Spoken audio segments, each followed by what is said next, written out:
Vamos iniciar agora a aula do professor Alain Menezes. O professor Alain é chefe do Departamento de Física da Universidade Federal do Maranhão, coordenador da Central Analítica de Materiais e é especialista na área de difração de raio-x e cristalografia, né, Alain? Hoje ele vai falar para vocês sobre as aplicações da difração de raio-x e método Rietveld no estudo de nanopartículas. Professor, muito obrigada por aceitar o convite de dividir conhecimentos aqui, especialmente para os nossos alunos, porque essa é uma técnica, acho que da Central Analítica é a técnica mais utilizada por toda a universidade, por vários departamentos no Brasil. Então, é super oportuno mostrar as potencialidades da difração de raio-x em sistemas nanoestruturados. Obrigada por dividir com a gente. Certo. Eu que agradeço o convite, Luciana, por participar aqui desse evento, né, e poder dar essa palestra aqui, né, essa pequena aula aqui sobre esse tema. Então, agradeço muito a você pelo convite, parabenizo pela realização desse evento aqui. Como o Pierre falou, né, a gente estava contando que ele seria presencial aqui em São Luís, né, mas a gente espera que, quando tudo voltar ao normal, a gente consiga trazer esse evento presencial aqui de novo, né. E agradeço também a SBBF, né, pelo convite.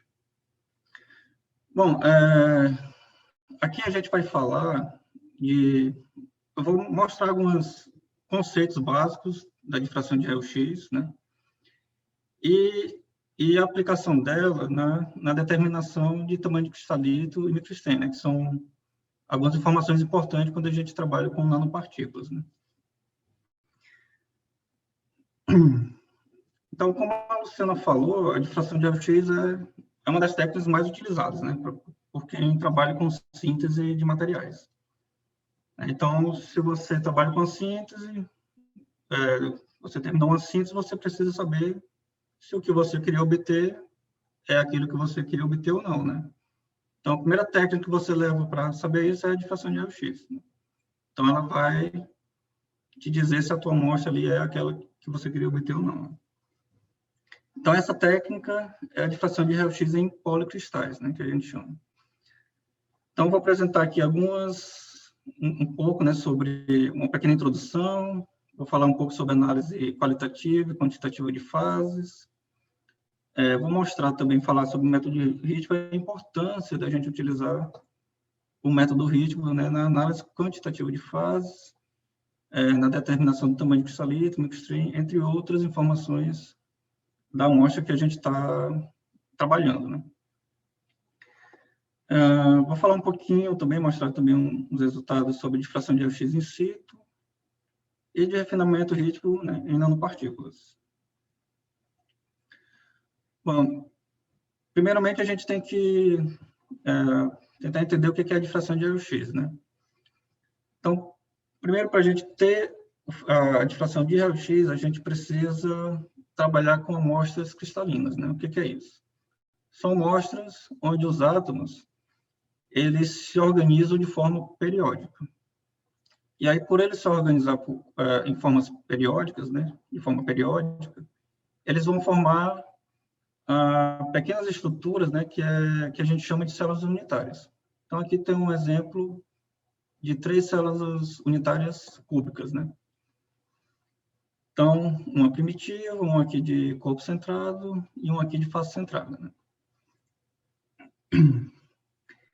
E aí esses átomos, eles vão formar planos, certo? Já que eles têm uma distribuição periódica, eles formam planos, que a gente chama de planos cristalinos. E aí, quando a gente incide, né, um feixe de raio-x, né, uma onda eletromagnética sobre a nossa amostra, esse feixe vai interagir com os átomos e vai ser espalhado, tá? Então, ele vem, ele bate lá nos átomos e ele é espalhado.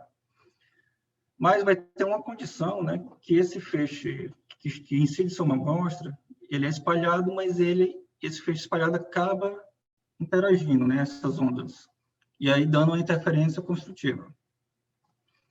E aí é quando a gente tem essa condição obedecida, né, e essa interferência construtiva, a gente vai ter lá picos de intensidade, né? que a gente chama de picos de difração. E essa condição ela é dada por essa lei de Bragg aqui, né? Onde a gente tem 2D no teto igual a N lambda. O D é essa distância aqui, ó, distância entre os planos cristalinos, né, formados pelos átomos. O θ é aqui o ângulo de incidência do nosso feixe de raio-x, e lambda é o comprimento de onda dessa radiação. Então, com essas informações que a gente obtém da difração de raio-x, né, a gente consegue saber como os átomos se organizam. Estão formando lá o nosso material, né? Bom, amostras, quando a gente sintetiza, elas podem ser sintetizadas de várias formas, né? Por exemplo, a gente pode obter monocristais, certo? A gente obtém um cristal de um tamanho grande, micro, ou até milimétrico, né? Ou até tamanho de centímetros. E aí, quando a gente tem um monocristal e a gente incide o feixe de raio-x, a gente obtém, não sei se está dando para ver direitinho aí, mas esses feixes que são difratados por esse monocristal, eles vão gerar um padrão de pontos. Então, a gente detecta vários pontinhos, cada pontinho é referente a um plano que difratou, né? E aí, se você determina a estrutura desse material através desse padrão de difração. A gente pode ter amostras microcristalinas, né? Onde esse cristal que era grande, ele, na realidade, ele já passa a ter um tamanho ali micrométrico. E aí o padrão de difração, ele já não vai ser mais só de pontinhos, ele vai ter vários pontinhos assim, ó, formando alguns anéis, né? Se a gente tem amostras texturizadas, amostras texturizadas, a gente tem microcristais, mas eles têm uma certa orientação, né? Eles não estão aleatórios aqui, a organização deles. E aí o nosso padrão de difração vai ser algumas linhas, assim, ó, como talvez seja ruim de ver, né? Mas eles vão, nesses anéis, eles vão formar linhas que são de feixes difratados. Aqui também. E a gente tem amostras na forma de pó, né, de policristais, que é o mais comum, né? Os cristalzinhos, eles estão organizados de forma aleatória, né? E aí, a gente vai ter, o nosso feixe difratado, ele vai gerar anéis, certo? Anéis de difração. E um outro tipo de amostra são amostras tensionadas, né? Se eu tenho deformações no nosso material, esses anéis eles vão passar a ter uma deformação, né? Vão ter um formato elíptico, por exemplo. Mas, na maioria dos difratômetros, né, a gente não consegue obter todas essas informações aqui, como estão representadas aqui nessas figurinhas, tá? Porque, para ter isso, a gente precisaria de um detector de área, né, que é extremamente caro.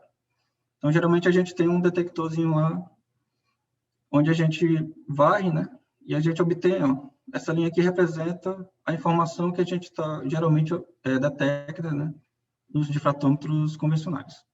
Então, a gente perde, ó, toda essa informação e a gente pega só essa linhazinha aqui. E aí, por fim, a gente vai ter um padrão de difração como esse, ó. Aqui nós temos uma representação do difratômetro. Aqui está o tubo de raio-x, onde o feixe é gerado, né? Os raios-x são gerados. Esse feixe é incidido sobre a amostra, que vai ser difratado e vai ser coletado aqui pelo detector. Então, no final, a gente tem um padrão como esse, né?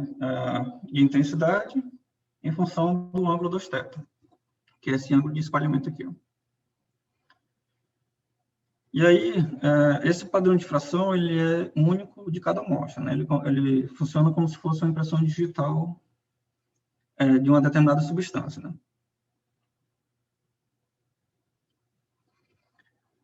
Aqui um exemplo, ó, nós temos 3 padrões aqui de difração, né? Um do quartzo, um da cristobalita e um do vidro. Ambos, esses 3 são óxido de silício. Mas eles têm um padrão de difração diferente, ó. Isso porque os átomos, né, nesses 3 materiais, eles se organizam de forma diferente, tá? Apesar de ter a mesma fórmula química, os átomos estão organizados de forma diferente. E aí isso gera padrões de difração diferentes.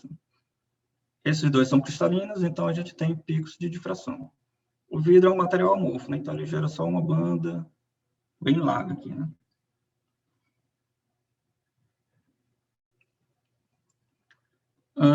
E se a gente tem uma mistura, né, de materiais, por exemplo, desses 3 materiais, o nosso padrão de difração seria algo desse tipo. A gente vai identificar os picos de cada uma das substâncias, né? Então, esse daqui, por exemplo, do quartzo, esse, por exemplo, da cristobalita, né? E aqui o padrão amorfo do vidro.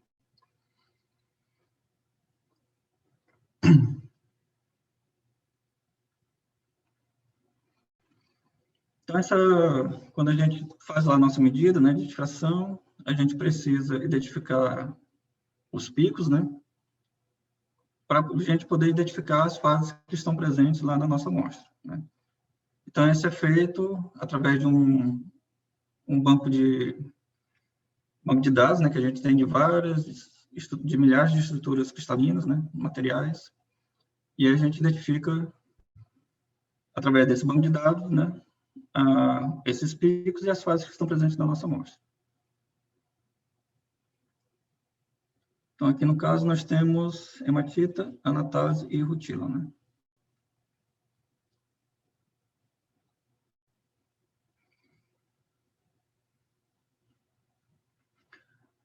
Bom, até agora a gente estava falando da identificação de fase, né? Que nada mais é do que uma análise qualitativa de fases.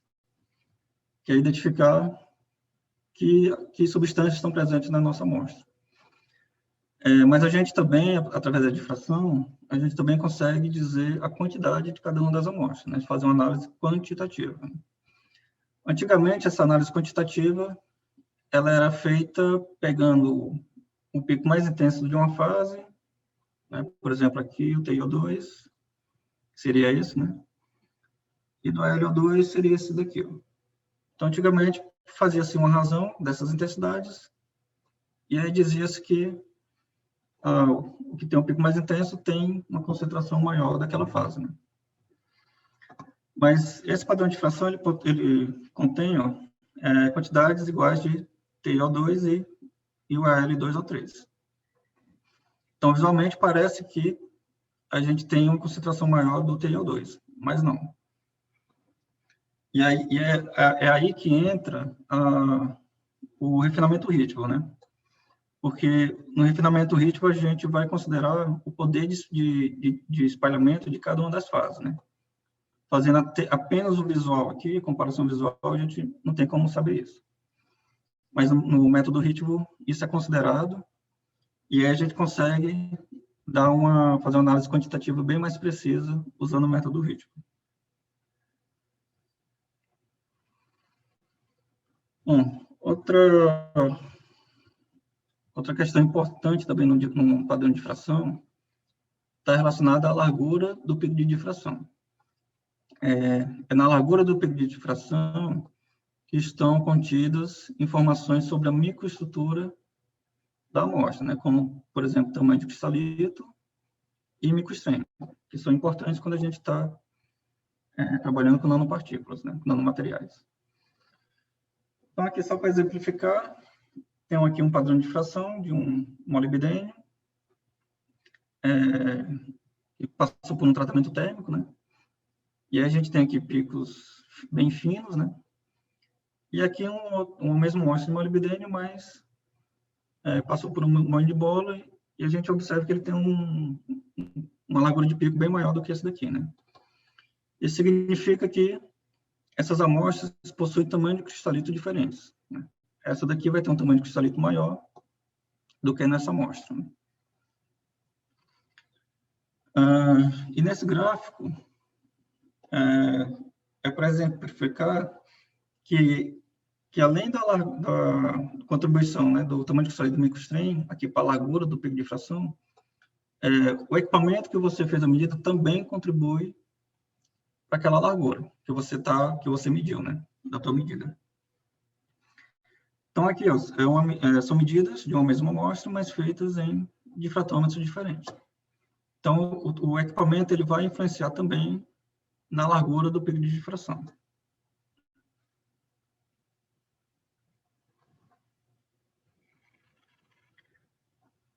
Bom, e aí como é que a gente calcula o tamanho de cristalito, né? Geralmente se usa a equação de Scherner, tá? Que é essa equaçãozinha aqui, o D é o tamanho de cristalito, esse K é uma constante, lambda é o comprimento de onda da radiação, do feixe de raio-x, beta é a largura do pico, tá? Largura a meia altura, tá bom? E o θ lá é o ângulo do feixe do pico, né? Aqui. Bom, como é que se fazia também antigamente, né? Ou ainda se faz algumas vezes, né? A pessoa mede lá o seu padrão de difração, vai no origem, por exemplo, faz um fit aqui do pico, né? E esse fit ele vai te dar a largura desse pico, né? A largura meia altura. E aí, com esse valor de largura meia altura obtida desse fit, se joga aqui na equação de Ferro e obtira-se um tamanho de cristalito. Tá? Não é uma forma muito correta, porque dessa forma a gente está subestimando o valor do tamanho de cristalito. Por quê? Porque eu não estou desconsiderando, né, o efeito de microstream e nem o efeito aqui, a contribuição do equipamento, do difratômetro onde foi feita a medida. Então, a forma correta é, antes de jogar essa largura obtida aqui experimental, né, a gente desconsiderar a largura instrumental e também desconsiderar a largura devida ao microstream. E aí, só depois disso, jogar aqui na equação de Scherner e assim obter o tamanho de cristalito. Outra forma é usando o gráfico de Williamson-Hall. Nesse gráfico de Williamson-Hall, essa é a equação utilizada, né? Nós temos aqui a largura meia altura, cosseno de θ, aqui está a comprimento de onda, o D, que é o tamanho de cristalito, né? E aí, entre esse termo, que é esse epsilon, é o microstream, né? E aqui o θ de novo, né? Então, utilizando o gráfico de Williamson-Hall, a gente consegue separar as contribuições do tamanho de cristalito e a contribuição aqui do microstream. Então, a gente está usando o gráfico de Williamson-Hall indo para um valor mais correto, né? Tanto do microstream, tanto do tamanho de cristalito, como do microstream. Mas, novamente, se eu obter um beta aqui apenas de um fit, eu não estou desconsiderando a largura instrumental do equipamento. Né? Apesar de eu estar obtendo um valor mais próximo do que realmente é, usando o Williamson-Hall, se eu uso o beta aqui apenas de um fit aqui do padrão de difração, né, do pico, eu ainda estou subestimando esses valores de tamanho de cristalito e de microstream. Esse plot, né, de Williamson-Hall, ele vai dar, a gente plota o beta cosseno de θ em função de 4 seno θ. E aí o microstream, ele vai ser o coeficiente angular dessa reta, e o tamanho de cristalito ele vai sair aqui do coeficiente linear dessa reta. Né? Se a gente não tem um microstream, ou se ele é muito pequeno, né, em vez da gente ter uma reta inclinada, ele vai dar uma reta aqui horizontal.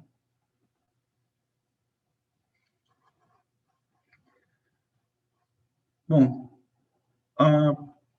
para a gente desconsiderar, né, nessa análise de tamanho de cristalito e microstream, a largura instrumental, o ideal é a gente utilizar o método Ridgwell, né?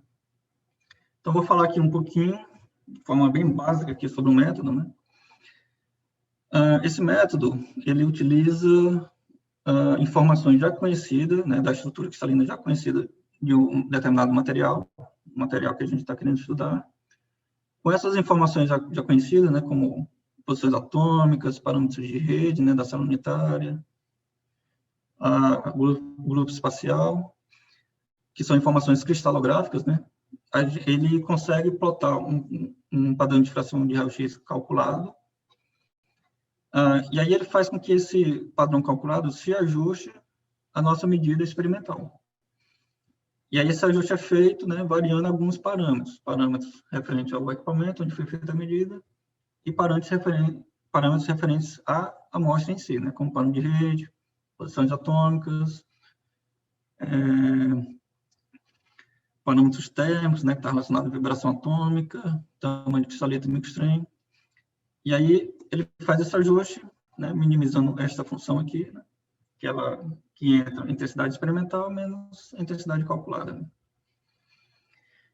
E aí, através desse ajuste, aqui é um gráficozinho de como ficou o ajuste. Ó. Tem uns pontinhos pretos, que seria o experimental, o vermelho é o calculado, esse azul aqui é a diferença entre o experimental e o calculado. Então, através desse ajuste, feito pelo método Ritmo, a gente tem as informações da nossa amostra. Parâmetros de rede, posições atômicas, entre outros, né? Tamanho de cristalito e microstrain. E aí, uma das informações mais importantes é a análise quantitativa de fases que a gente tira do refinamento Ritmo. Essa daqui é a equação utilizada por ele para determinar a concentração das fases, né? Que é esse W aqui.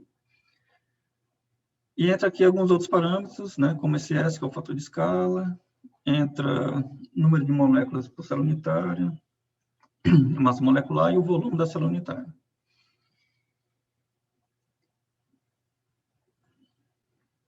Aqui, queria mostrar apenas um exemplo, né? Da importância dessa análise quantitativa de fase, né? Nas nossas pesquisas, nem sempre a gente consegue obter a nossa amostra pura, né? Quando a gente está no início da pesquisa, a gente começa a sintetizar, às vezes aparece mais de uma fase. Às vezes aparece a fase que a gente quer, o material que a gente queria obter, mas às vezes forma um outro material, né? Então, na academia, a gente consegue usar análise quantitativa para ver como é que está a evolução, se a gente vai mudando parâmetros de síntese, a gente vê como é que está indo a evolução das fases na nossa pesquisa, né?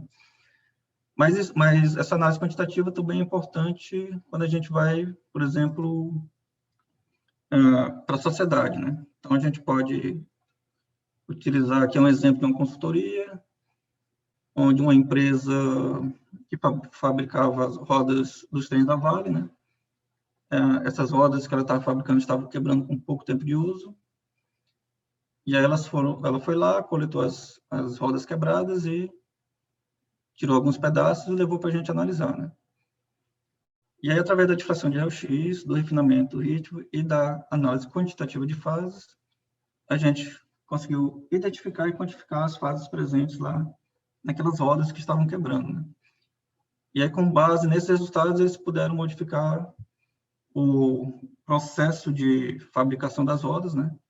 E evitar que a fase quebradiça não estivesse mais presente lá no processo de fabricação, né? Aqui outro exemplo de um restauro de uma igreja histórica lá em Minas Gerais, né? Quando a gente fala em restauro, a gente não... Se você tem um prédio histórico e cai um reboco, por exemplo, você não pode simplesmente ir lá e botar uma argamassa, refazer o reboco e dizer que foi restaurado, né? Isso não é restauração, isso é uma reforma, né? Então, a restauração, ela tem que ser feita, né, de acordo com os materiais que foram utilizados na época da construção, né? Então, através da difração de raio-x, a gente faz a medida, a gente identifica as fases presentes lá, né, no reboco, por exemplo. E, através da quantificação das fases, a empresa que está fazendo o restauro, ela pode preparar uma argamassa de acordo com o que foi preparado na época da construção, aqui no caso da igreja, né?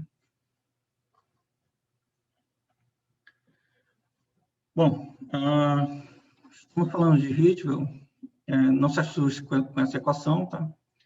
Eu estou mostrando ela apenas para a gente, porque eu quero chamar a atenção de alguns parâmetros, né, que entram, né, no cálculo aqui para dar a intensidade desses picos difratados, né?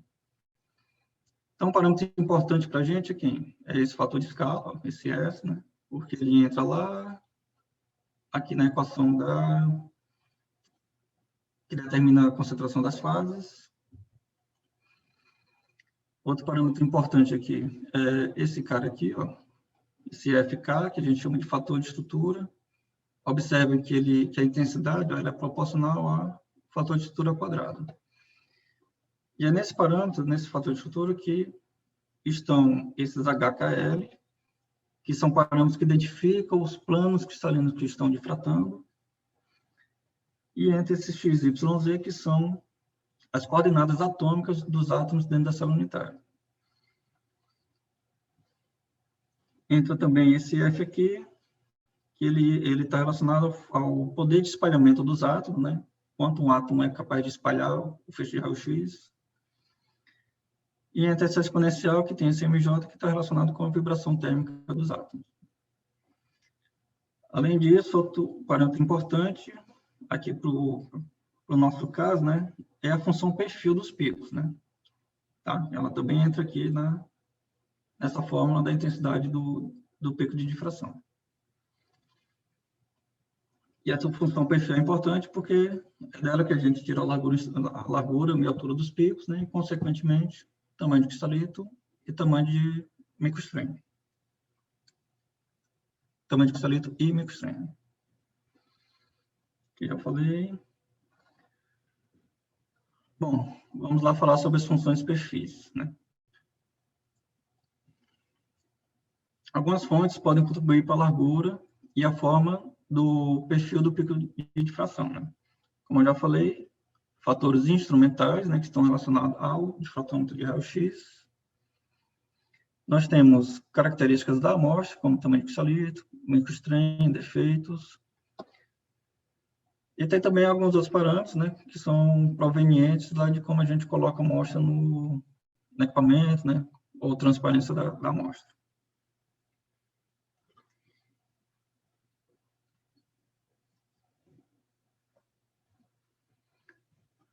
Bom, como é que é feito isso, né? Então, a gente tem essas contribuições, né?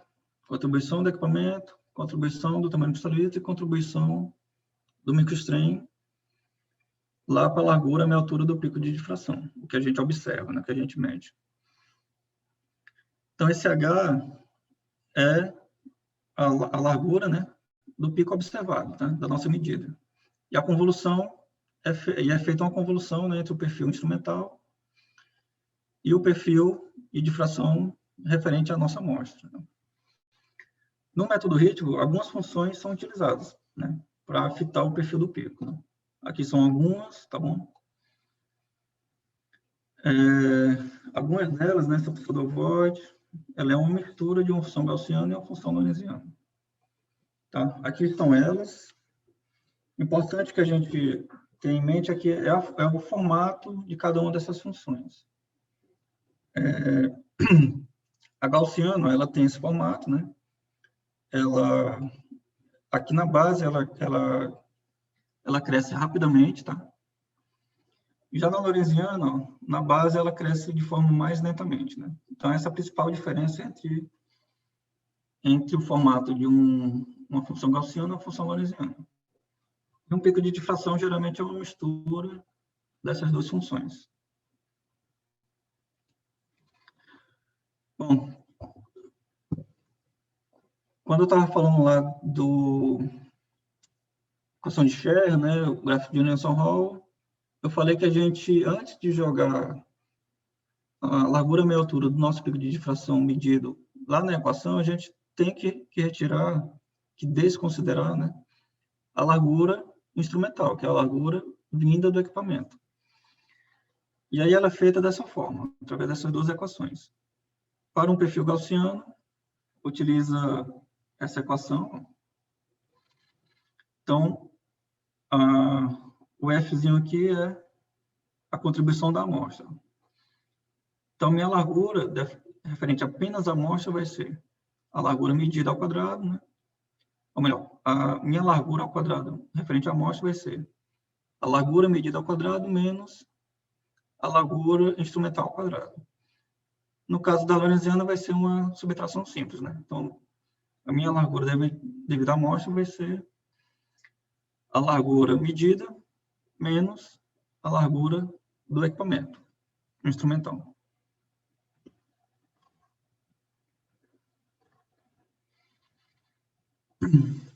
Bom, como eu falei, a pseudovolt ela é uma mistura, né, de uma gaussiana e uma lorentziana. E a largura, a minha altura é dada por essa equação. Mas a função mais utilizada hoje em dia, né, nos programas de refinamento, é essa Thomson-Cox-Hastings, né, é um pseudovolt também. Mas aqui as larguras, ó, elas são, você tem uma largura gaussiana ou uma largura lorentziana. E essa daqui é a equação, tá? Esses U, V, W, P, X e Y são parâmetros que são refinados lá durante o refinamento. E é através desses valores, né, desses parâmetros, que a gente obtém essas larguras e aí, consequentemente, obtém tamanho de cristalito e microestream. Isso já desconsiderando também a largura instrumental do equipamento. Como é que é feita, como é que a gente obtém a largura instrumental, né? Para a gente obter essa largura instrumental, a gente pega uma amostra padrão, uma amostra, geralmente a gente compra do NIST, né? E ela é uma amostra feita para ter um tamanho de cristalito grande e também ser o mais perfeita possível, né? Não, então, ela não vai ter, quando a gente fizer a medida de difração dessa amostra, né? Que no caso, geralmente é o LAB6, ele vai dar um padrão de difração, uns picos bem finos, né? E aí, como a gente sabe que o tamanho de cristalito lá é grande e ela é perfeita, né? Então, aquela largura que a gente está observando ali é praticamente a largura instrumental do equipamento. Então, a largura instrumental é obtida do refinamento de uma medida padrão, de uma medida de difração de uma amostra padrão. Esse é LAB6, né? E aí, esses valores, né, que a gente obtém, U, V, W, P, X, Y, desse refinamento da amostra padrão, a gente joga dentro do programa de refinamento, né? E aí é assim que é desconsiderada a largura instrumental do equipamento, quando a gente vai calcular o tamanho de cristalito e microestream. Bom, essas são as equações, né, para o microestream. Microestream é diretamente proporcional à largura, né, do pico de difração. E o tamanho de cristalito é inversamente proporcional à largura do pico de difração. Aqui, ó, eu tenho apenas para mostrar a interface gráfica de alguns programas, os programas mais utilizados, né, de refinamento. Esse daqui é a interface gráfica do GSAIS, GSAIS 1. Essa é a interface gráfica do novo GSAIS, GSAIS 2, né? Esse daqui já está... Fazia muito tempo que ele não era mais atualizado, né? Então, o pessoal resolveu fazer um novo GSAIS, né? Com muito mais funcionalidades do que o primeiro GSAIS, né? Nesse daqui, a gente precisava refinar aqueles U, V, W, né? X, Y, Z, pegar esses valores, jogar dentro das equações, né? E aí obter o tamanho de cristalito microestream. Dava um trabalhinho bom, né? No novo GSAIS, o tamanho de cristalito, talvez esteja onde enxergar, mas esse parâmetro aqui e o microestream é esse parâmetro, tá? Eles já são parâmetros refináveis, né? Então, a gente refina diretamente já o tamanho de cristalito e o microestream. Então, do refinamento já sai direto esses valores, né? Você não tem que pegar aqueles parâmetros do VW, XY, jogar dentro das equações para obter o tamanho de cristalito do microestream. Agora é mais direto, né? E esse daqui é a interface gráfica do programa Topaz, né? A interface mais amigável, mas ele é um programa pago, né? Ele é bem mais, como é que posso dizer? Faltou a palavra agora. Estável, ele é bem mais estável do que os outros, né? Então, ele converge, quando você manda refinar, ele já converge bem rapidamente para um valor aceitável de refinamento, né?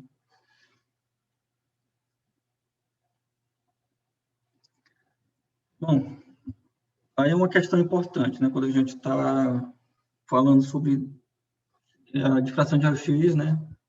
A análise de nanopartículas através da difração de raio-x. Nem sempre, né?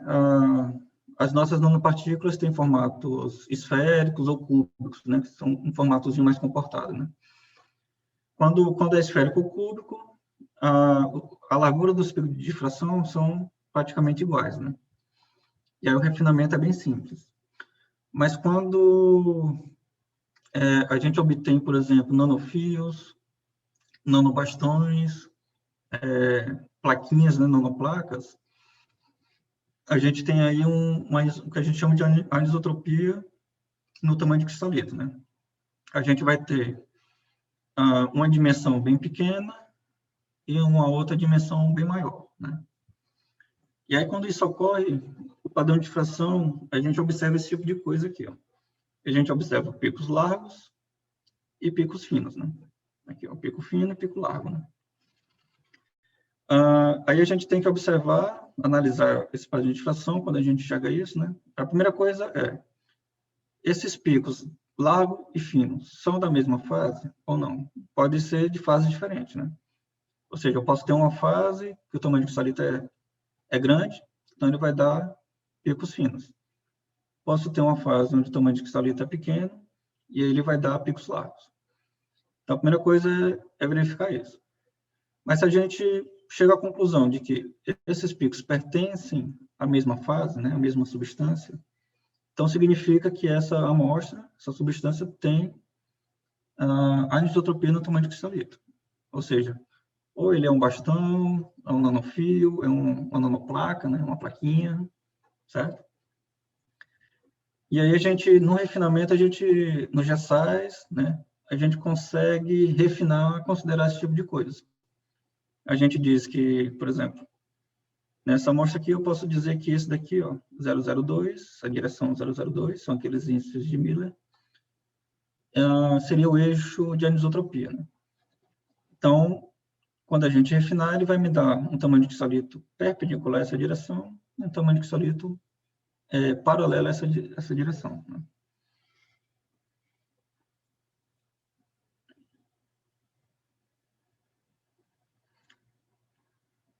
No GESAIS 2 aqui, ele tem esse modelo, né, de anisotropia. Você pode considerar um modelo isotrópico, pode considerar um modelo que ele chama de uniaxial, né, onde você informa esse eixo de anisotropia, né. Ele tem isso tanto para o tamanho de cristalito como também para o microstrain, tá? O microstrain também pode dar anisotropia, pode ter anisotropia. Bom, aqui é umas fotos aqui do equipamento que a gente tem aqui na UFMA, né, no nosso laboratório. Esse é o difratômetro de raio-x. Aqui é uma foto da parte interna dele, né? Então, aqui a gente tem o tubo de raio-x. Aqui no centro do goniômetro, né, que é esse cara aqui, fica a amostra. E aqui é um detector linear, né? Ele é um detector que tem 192 canais, ou seja, como se a gente tivesse aqui 192 detectores, né? Aqui é um robozinho, né, onde a gente consegue colocar várias amostras aqui, e aí ele vai fazendo as medidas em sequência, né? Terminou uma amostra, ele tira, devolve, pega a próxima, coloca lá, mede, e vai fazendo isso em sequência, né? E aí isso agiliza bastante as medidas, né? Aqui são... esse daqui é um dos difratômetros que a gente tem, e esse daqui é o goniômetro de outro difratômetro que a gente tem aqui. Esse daqui ele tem uma ótica diferente, né? Aqui ele tem 3 elementos ópticos, feixe divergente, que é o mais comum, feixe paralelo, e tem um monocromador também, que é para deixar o feixe monocromático, né? Aqui tem uma outra ótica, certo? E aí nesse equipamento a gente consegue também fazer medidas, né, com câmeras de temperatura. Essa daqui é uma câmera de alta temperatura, então a gente consegue fazer medidas desde a temperatura ambiente até 1.200 graus Celsius, né? Então, a gente vai variando a temperatura da amostra e vai coletando o padrão de difração e a gente consegue ver como é que a estrutura cristalina desse material se comporta, como é que que se há mudanças de fase, né, transformação de fase. E essa daqui é uma câmara de baixa temperatura. Essa daqui a gente mede desde a temperatura ambiente até 12 Kelvin. Né?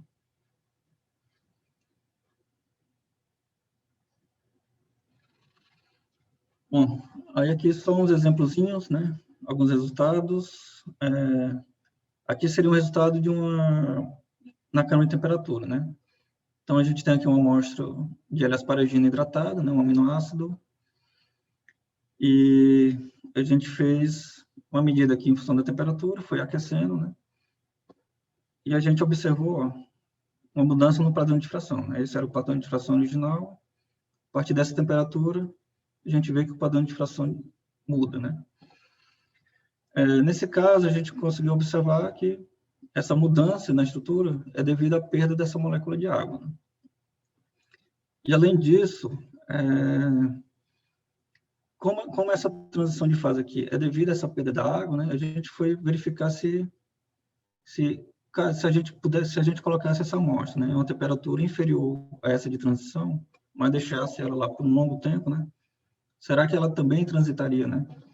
Então, foi o que a gente fez aqui, ó, e a gente notou, colocou ela na temperatura inferior a essa daqui, e a gente notou que, para esse tipo de transição, né, de perda de água, ela pode ocorrer em temperaturas menores, né, dependendo do tempo. Né?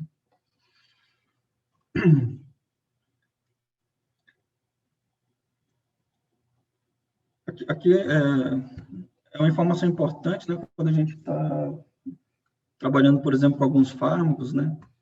Então, se esse fármaco sofrer uma variação de temperatura, ele pode acabar mudando de fase, né? E isso pode acabar influenciando na propriedade daquele fármaco, né?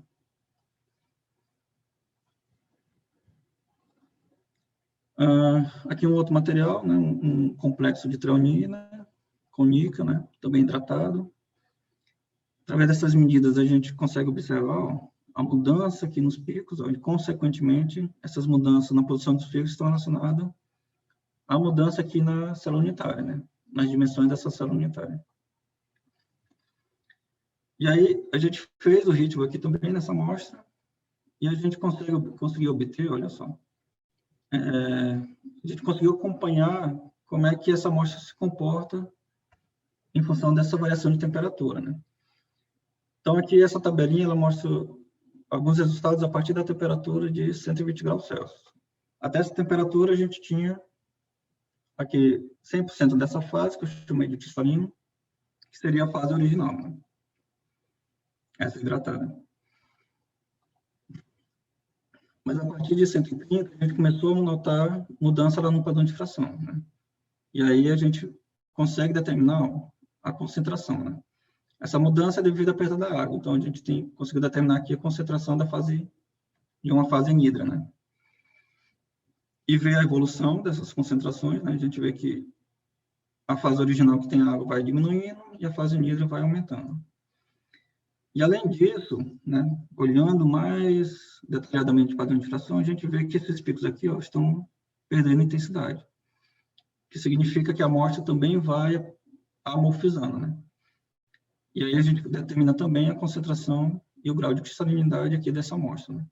A concentração da fase amorfa e o seu grau de cristalinidade. Então, são informações que, quando a gente usa, né, refinamento rítmico, a gente consegue obter muito mais informações para o estudo daquela amostra que a gente está analisando, né? Aqui são os parâmetros de rede, ó, a evolução dos parâmetros de rede dessa amostra, né? Então, é uma amostra bem comportada, todos os seus parâmetros de rede aumentam com a temperatura, é o normal, né? É o comum. Se a gente está aumentando a temperatura, em geral, as amostras, elas expandem, né? Elas aumentam do volume, né? Mas, claro que tem amostras que podem também sofrer um processo contrário, né? Mesmo você aumentando a temperatura, elas podem contrair. Aqui são coeficientes de dilatação, a gente consegue determinar o coeficiente de dilatação através dessas medidas também. Aqui mais uma aplicação recente, né, de um trabalho nosso, do uso da difração de raio-x, né, no estudo aqui de nanopartículas de magnetita e magemita, né, aplicados na hipertermia magnética, né, para o tratamento de câncer, né. Então, essas amostras, elas foram sintetizadas de forma a elas terem anisotropia, tá? Então, alguns parâmetros foram mudados, alguns têm formato de bastõezinhos, algumas esféricas e outras formato aqui de anel. Anéis ou nanotubos, né? Aqui, por exemplo. Então, além das microscopia eletrônica de varredura e de transmissão que foram feitas essas amostras, foi feita também a difração de raio-x e do refinamento rígido, né? A gente identificou, né, fazendo uma análise minuciosa do padrão de difração, a gente identificou duas fases, né? Uma fase majoritária, que a gente chama de cristalito, e uma fase minoritária, que a gente chamou de grão aqui, né? Tá? E aí a gente determinou, né, em função dos tratamentos que foram aplicados na síntese desses materiais, para mudar o formato delas, né? A gente conseguiu determinar a concentração dessas fases, né? E também os tamanhos de cristalito de cada uma dessas fases, né? Então, tem uma fase que tem um tamanho de cristalito grande e outra tem uma fase que tem um tamanho de cristalito bem menor, né? Mais nanométrico.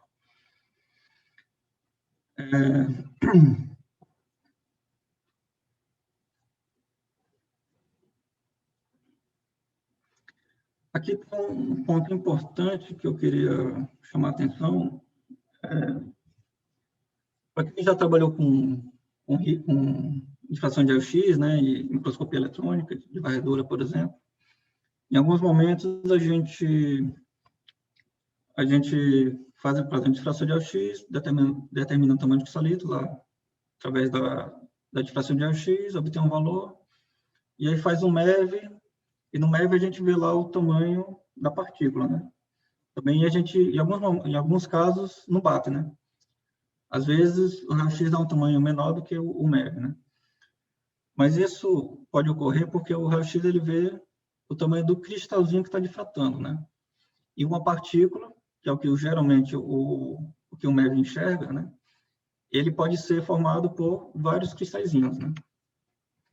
É o caso aqui dessa amostra, e é o caso da maioria dos casos também, né? Então, quando você se deparar com isso, né, não acho que uma das técnicas está errada, né? Pode ser por causa disso. E aqui só mais um exemplo para finalizar. É um trabalho que está sendo concluído em colaboração com a professora Ana Clécia, aqui da UFMA, né? São amostras de SLDH, que é Layered Double Hydroxides, né? Onde eles estão... É uma amostra que tem esses espaços aqui, ó, entre essas camadas, né? E aí, nesses espaços, eles conseguem intercalar aqui um fármaco, né? E aí, a gente tem aqui o padrão de difração da amostra sem a intercalação do fármaco, e aqui o padrão de difração da amostra com o fármaco intercalado, né? E a gente observa uma mudança, né, no padrão de difração. A gente observa uma largura de pico maior, certo? Em comparação com essa, e observa também a formação desse pico, que antes não tinha. Das medidas de difração aqui, a gente vou falar primeiro dessa, né? A gente fez o Rictville. O Rictville, no caso dessa amostra, não é muito trivial, né? Porque ela tem a anisotropia tanto no tamanho de cristalito, né? Que é comprovado aqui por essas medidas, microscopia de transmissão.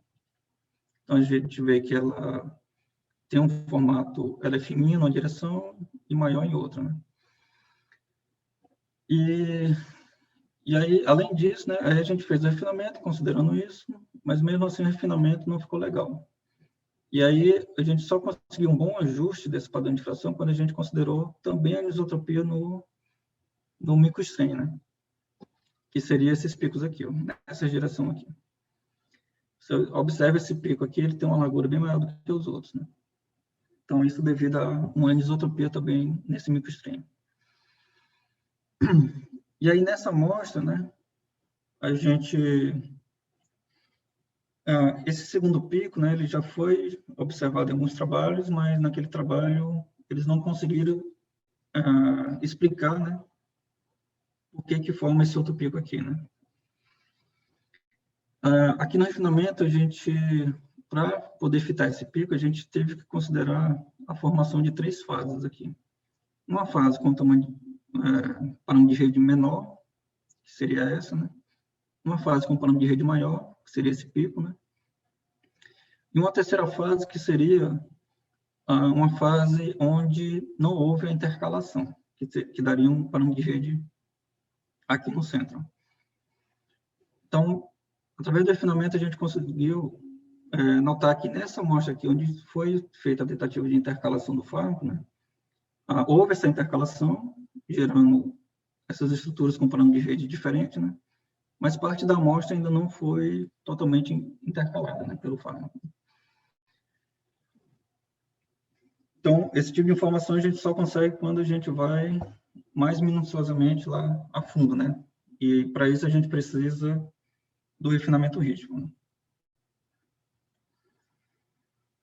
Bom, então é isso. Então, como conclusão, né, com a medida de difração, amostra policristalina, a gente faz uma análise qualitativa, né, que é a identificação de fases.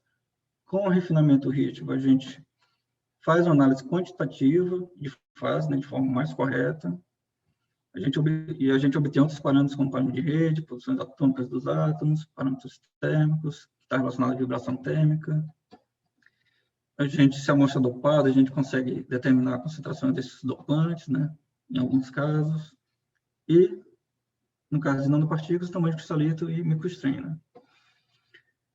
Também é possível fazer medidas, né, em função da temperatura, para ver transformação de fase, ver como é que a estrutura cristalina se comporta com variação de temperatura, né, ver cinética de reação.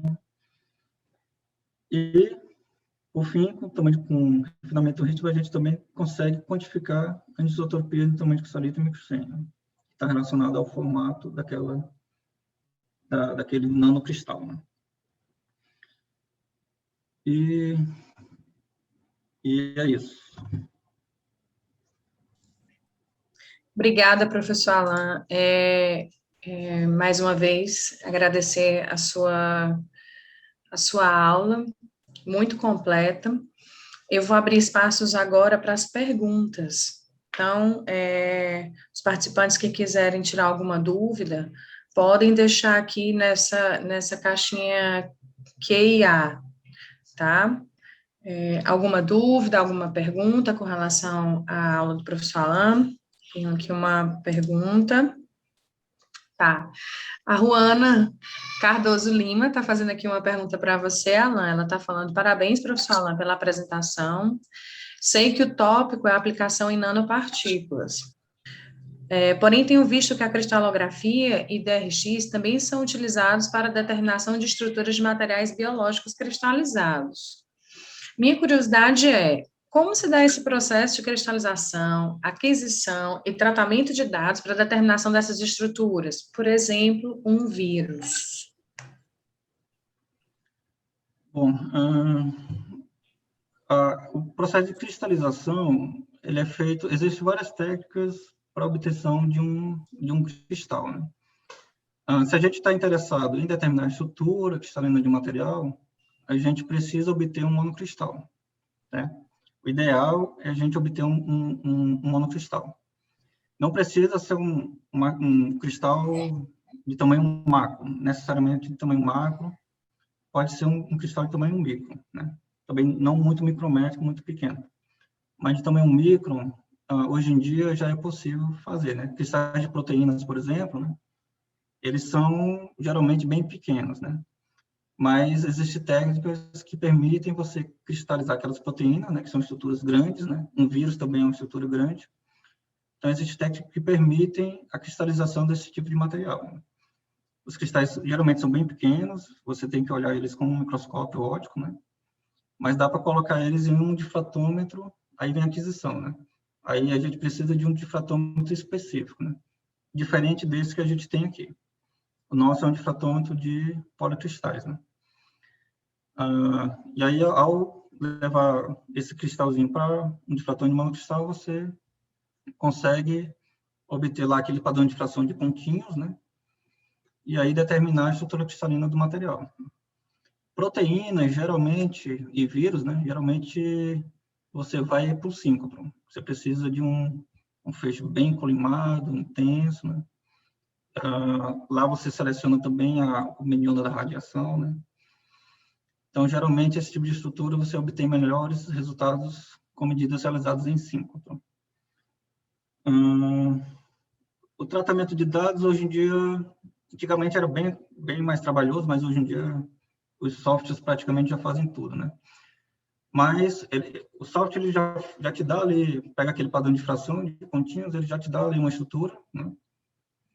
Mas a pessoa que está fazendo a medida, ela tem que entender de cristalografia, porque existe, né, uma das informações ali é o sistema cristalino, que é a dimensão lá da célula unitária, e o grupo espacial, né? E o grupo espacial é o que determina ali as operações de simetria, que vai originar lá as posições atômicas dentro da célula unitária. E existem grupos espaciais que são, vamos dizer assim, similares, né? Então, no final, ainda precisa ali de um conhecimento de cristalografia da pessoa que está trabalhando ali na resolução da estrutura, né?